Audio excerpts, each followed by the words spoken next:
it's important for a non-Indigenous carer to actually be engaged and involved in Aboriginal culture for a young person. As their role model, as their carer, as their leader, if you don't have an interest in it, then your child won't. Our children learn by leadership. So the best way to teach your child to be engaged in their culture is to actually be involved yourself. It's part of who they are. You can't kind of describe culture in a way, but it would be like living without a leg. You're not whole. So it's important that you also, get involved and learn with that child and teach them on that journey. For an Aboriginal child or a Torres Strait Islander child, for Aboriginal people as a whole, our land is our heritage, and loss of the land has disconnected so many Aboriginal people from their spiritual links, cultural heritage and identity. So returning to country is like going home and feeling that connection. Aboriginal and Torres Strait Islander people are very spiritual, and again, there's no way to describe that spirituality, but it's part of them, it's part of who they are. So the second they set foot back on country, it's that sense that their spirit is back home. So there's nothing special that needs to be done. There are kind of protocols that a non-Indigenous person has to follow. We don't enter another person's country unless we're first invited by our traditional owner. So that would be the first thing that a non-Indigenous person would have to do, is to kind of get permission to return. That's done through elders, through lands councils, all that kind of avenues. And the child as a traditional owner doesn't need that permission. But it's good to be able to teach that practice and that protocol to the young person in their care. There's also a great resource through the ACT, Aboriginal and Torres Strait Islander elected body, which is protocols for working with Aboriginal and Torres Strait Islander people, and that is outlined in all of that. It's an online resource that they can look through and read, just on kind of respect and proper processes and protocols when going to another person's country and, interacting with Aboriginal and Torres Strait Islander people. It's common now, primarily because of stolen generation, that there is usually more than one tribal group, which is okay. You have to learn all of them. There's not one that kind of prioritises over another, but it's more of an awareness. And as an Aboriginal or Torres Strait Islander person, they will feel which one they're more connected to or drawn to.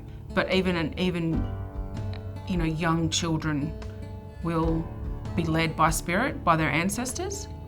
And I know for non-Indigenous people, that sounds really weird and really foreign, but that's the way that Aboriginal culture kind of works. And so I guess my word of advice would be to just follow their leadership. Don't try and edge them in a certain direction or to a certain group or a certain way.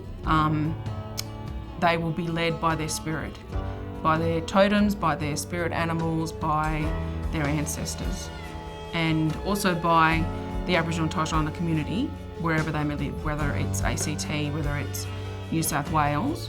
The community will help to be able to encourage that culture as well. So as a carer, I guess it's your responsibility to make sure that you're involved in those activities and connected with that community. So in the ACT, we have a few groups.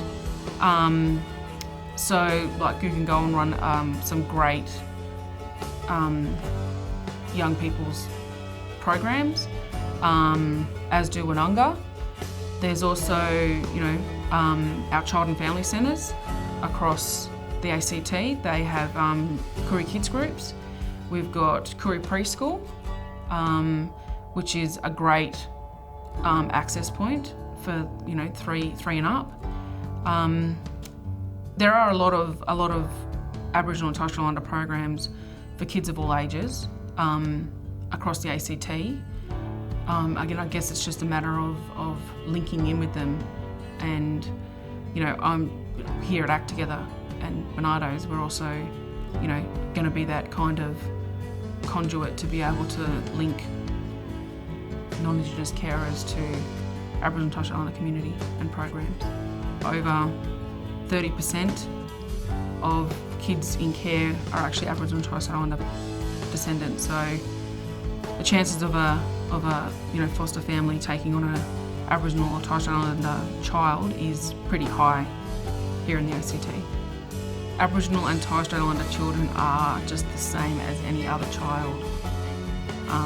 You treat them no differently, and I guess they add more value with the aspect of their Aboriginal and Torres Strait Islander heritage. So the Aboriginal and Torres Strait Islander placement principle is with the ultimate goal to stay with family. So there is a hierarchy and a process to ensure that Aboriginal and Torres Strait Islander children stay within their family where possible. So initially it's restoration with their parents, if not it's with the family. Then we move through to kinship. Kinship for Aboriginal and Torres Strait Islander people also includes extended family and can extend further to community. Then under that we have, try to keep them connected through community placements, and to go to foster care or a non-Indigenous carer is the absolute last resort. That's for their cultural identity, for their mental health and well-being. That's why that principle is in place. An Aboriginal or Torres Strait Islander child can stay long-term with a non-Indigenous carer, as long as that carer fosters the culture, fosters the identity and remains connected to fulfil that child's needs. So for an Aboriginal and Torres Strait Islander child, the need to be connected is a part of them, in addition to all the other needs. Talking to your caseworker would be the first port of call, reading up on their cultural care plans, then kind of doing a bit of research around the Aboriginal and Torres Strait Islander community where they live, and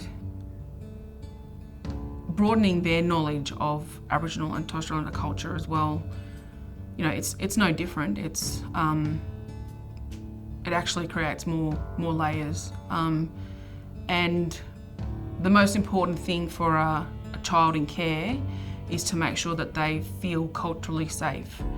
And what that means is that they are allowed to acknowledge and embrace their culture and their identity of an Aboriginal or Torres Strait Islander person.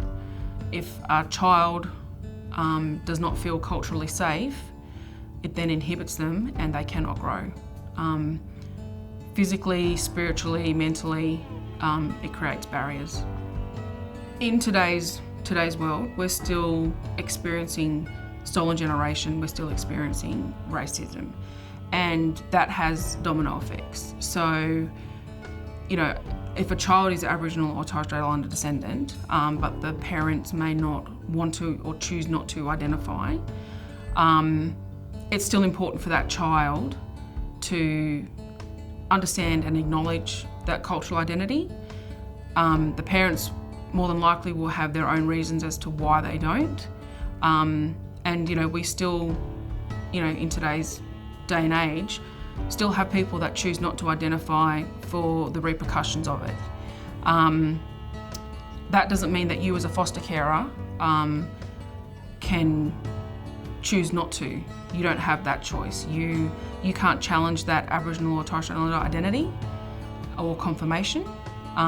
So it's important for you to make sure that you foster that culture and continue to teach and encourage that child to learn.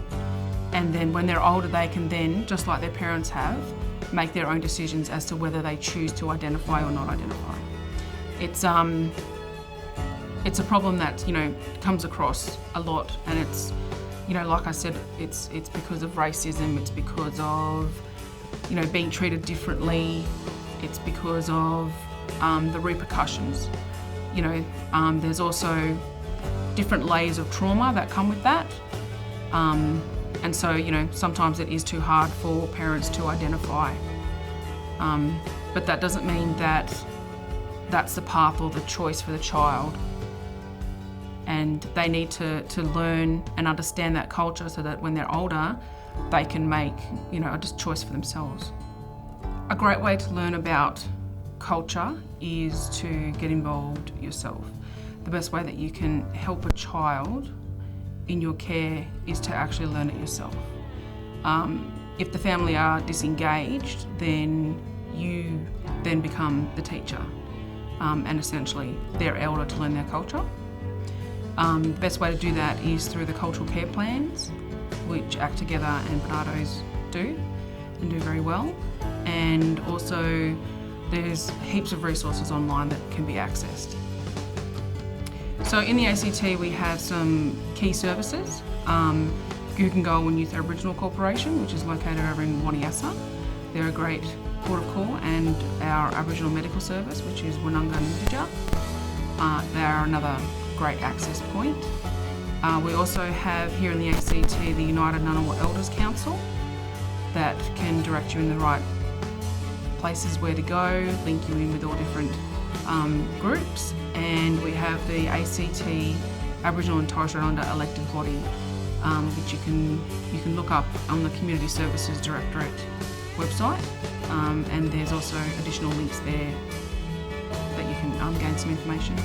I think the most amazing part of having an Aboriginal and Torres Strait Islander child in your care is that they bring a whole another layer of learnings, of love, of connection, of family.